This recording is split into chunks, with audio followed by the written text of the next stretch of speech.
Hi எல்லோருக்கும் வணக்கம். Easy பட்டாணி குருமா எப்படி செய்யறதுன்னு பார்க்கலாம். ப்ரெஷர் குக்கர் அடுப்பில் வச்சு தேவையான ஆயில் ஊற்றி தாளிச்சிட்டு தேவையான வெங்காயம் இஞ்சி பூண்டு பேஸ்ட் போட்டு நல்லா வதக்கிடணும்.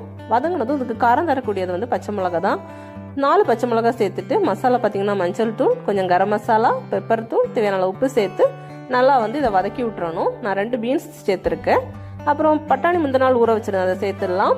உருளைக்கிழங்கு வந்து 4 நல்லா சின்ன சின்னதாக நறுக்கிட்டு சேர்த்துருக்கேன். இதில் அரப்பு வந்து கொஞ்சம் தேங்காய், அதில் கொஞ்சமாக கசகசா, அப்புறம் கொஞ்சம் பொட்டுக்கடலை, கொஞ்சமாக வந்து சோம்பு சேர்த்து தேவையான அளவு தண்ணி சேர்த்து நல்லா மையாக அரைச்சி எடுத்துடணும்.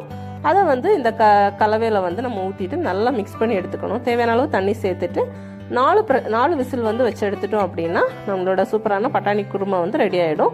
எனக்கு எங்கள் வீட்டில் ஆப்பமும் பட்டாணி குருமா தான் வந்து வச்சுருந்தோம் பிரேக்ஃபாஸ்ட்டுக்கு. ஸோ சூப்பராக சாப்பிட்டாச்சு.